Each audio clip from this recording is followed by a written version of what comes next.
How's it going, everyone, and welcome back to Rangers Rundown.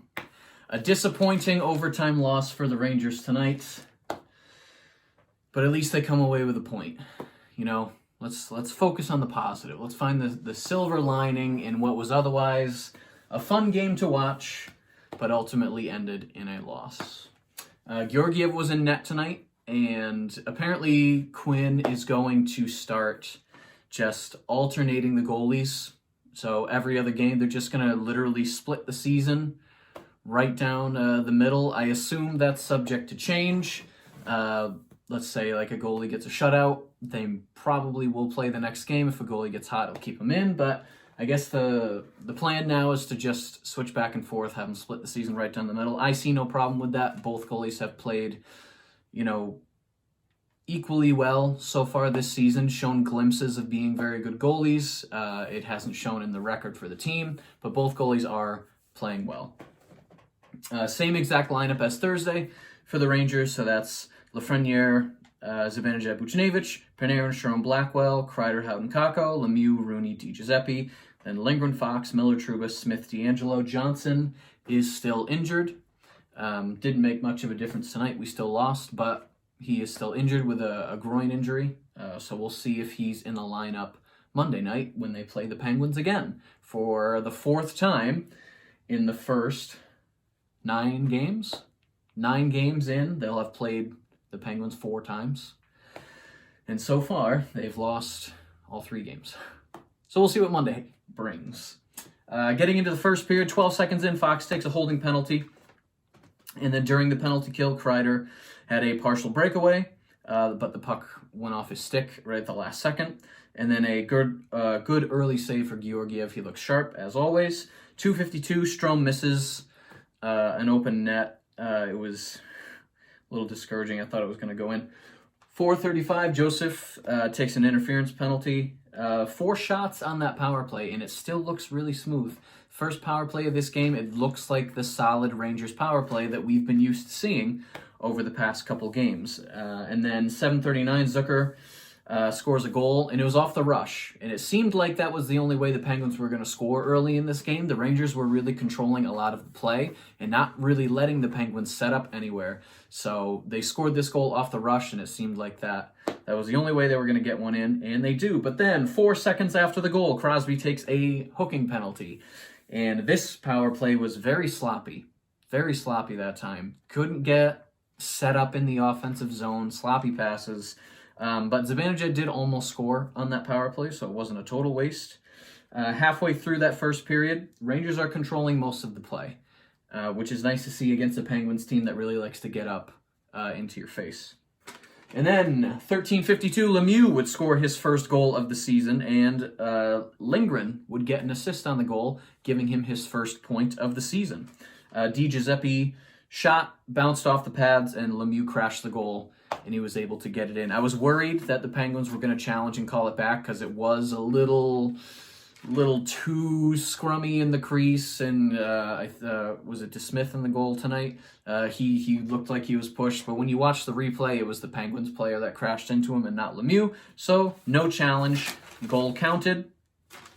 Blackwell wasn't able to finish the first period. He went to the locker room, as well as Letang for the Penguins. So the Penguins have had a lot of defenseman injuries so far. I think the announcer said tonight was the 11th defenseman to play a game for the Penguins this season. So with Letang out, that really is going to impair the Penguins' ability to keep scores like this from happening. When you have to win a game 5-4, that just shows defensively you're not playing a very strong game for both teams. Penguins won the game, give them credit, but both teams played very poorly defensively tonight. End of the period, though, the Penguins started to get that sustained pressure, and then in classic Rangers fashion, with 39 seconds left in the period, Tanev would score a deflection goal, giving the Penguins a 2-1 lead after 1 period. Despite out-shooting and out-controlling the puck, Penguins are up. Second period, 2:19, Marino takes a delay of game penalty, shoots it right over the glass. Wasn't even a debate. Spent the whole power play in the offensive zone.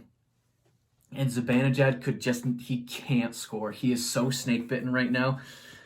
And, we're all wondering, is this, the lingering effects of COVID? Because he did have COVID and he missed training camp. No preseason this year. So he's probably still trying to get back into conditioned shape for playing NHL hockey. He's getting chances. He's getting passes to the slot. He's just missing the net every time. And it's just, he's got to be so discouraged. I feel bad for him. And then 5-10, Lemieux had a deflection. Didn't go in, but he's having a good game. 6-15, Smith would take a tripping penalty, and Buchnevich had a short-handed breakaway, but he fans on the shot. But during that, Rooney would score a short-handed goal. It was a 2-on-0 break. How often do you see a 2-on-0 break on a penalty? And it was passing between Rooney and Miller. Rooney passes to Miller. Miller fakes like he's going to shoot, passes it back to Rooney. Rooney has an open cage. That would be Miller's first point of the night. He would end up with 2 assists on the game tonight. So tonight was Miller's first multi-point game of his career. He is looking super sharp. And then about 2 minutes later, a little over 2 minutes later, Kapanen would score a goal. Malkin pass breakaway for Kapanen, puts it right over Georgiev's shoulder. But then, less than a minute later, Kreider would score a goal.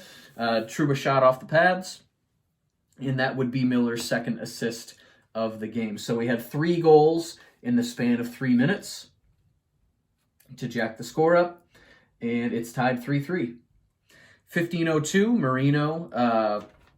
I finally see this penalty get called. There was a new rule instituted, I think, last season, where if your helmet comes off during play, you either have to immediately put your helmet back on or skate to the bench. You are not allowed to play hockey without a helmet on. Lafreniere kind of knocked Marino's helmet off, and as he's skating to the bench, he tries to play the puck. The refs catch him. They blow it dead. So this is the first playing without a helmet penalty that I've seen, at least in terms of a Rangers game. Now, and then, a minute into that penalty, Panarin would score a power play goal.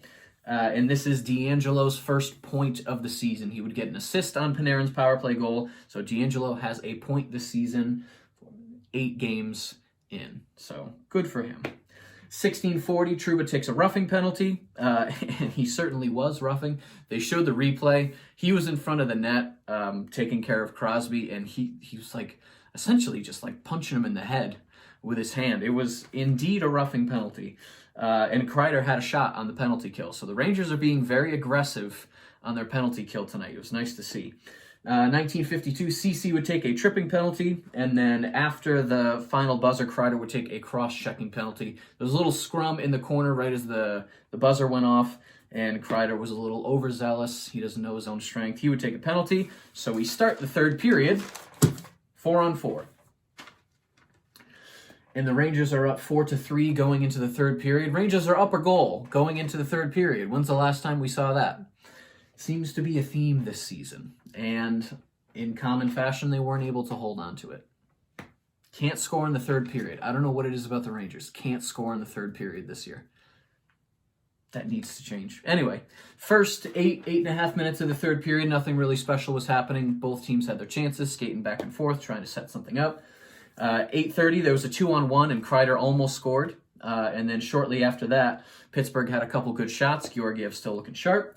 9:11, Lindgren was clipped with a high stick while he was trying to fish in the boards. Clipped with a high stick, so he kind of goes down. And then as he goes down to kind of hold his face, he gets cross-checked right into the boards. So he gets clipped and cross-checked within 2 seconds of each other, but neither of those things are called. And Lindgren gets up and he's like, what the hell? I was just hit in the face and the back. I'm on the ice. You're not going to call anything? Fine. 9 seconds later, Gensel would score a goal. So if the Rangers had gotten a power play, who knows? Who knows what would have happened? But no power play. Gensel would score 9 seconds later. And then the rest of this period, it's just all Pittsburgh. They controlled the rest of that period. It wasn't even close.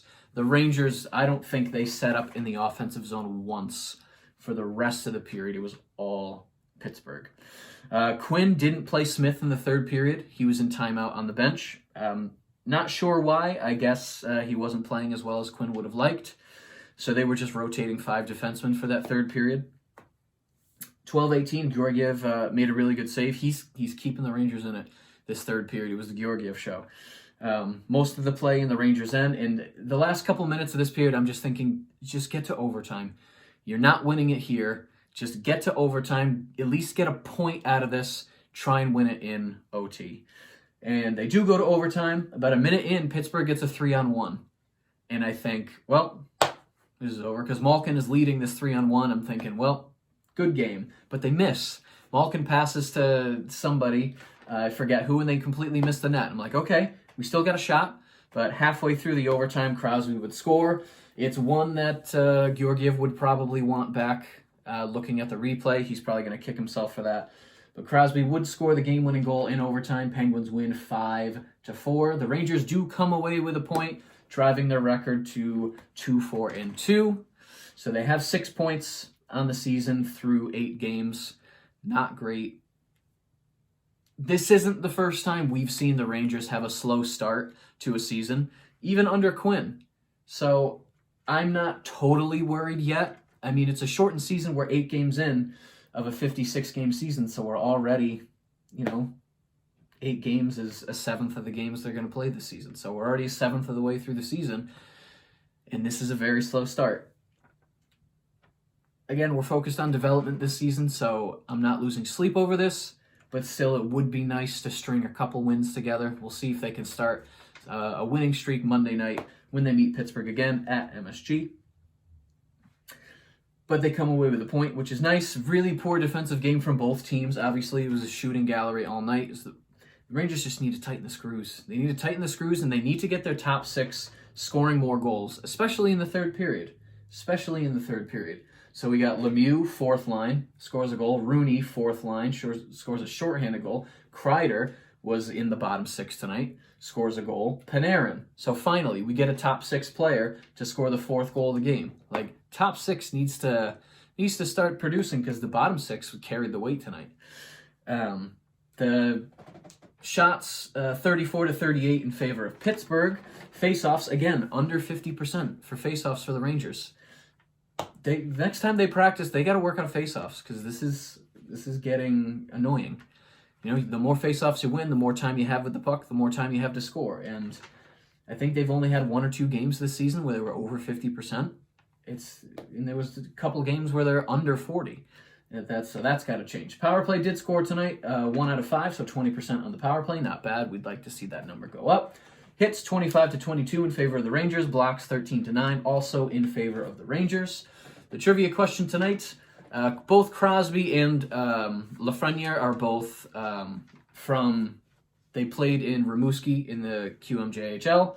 So the question was around that. Which former Rangers player is Rimouski's all-time points leader? Both Lafreniere and Crosby are top 5 in total points scored for Rimouski, but they are not number 1. But the number 1 points leader for Rimouski did play for the Rangers, and I'll give you a second. I didn't know the answer. Common theme. With 432 points, the all-time points leader for Rimouski is Brad Richards. Decent hockey player. Good for him. And he still has the record. The next game is Monday against Pittsburgh, again at MSG. We'll see if the Rangers can finally crack through and beat the Penguins at some point this season, because the game Monday night is the 4th game they're going to play against the Penguins, and then the season series between these two is half over already. We'll see if they can win. If you enjoyed this video and you'd like to see more videos like it, be sure to hit the subscribe button. Thank you so much for watching, and I will see you in the next rundown.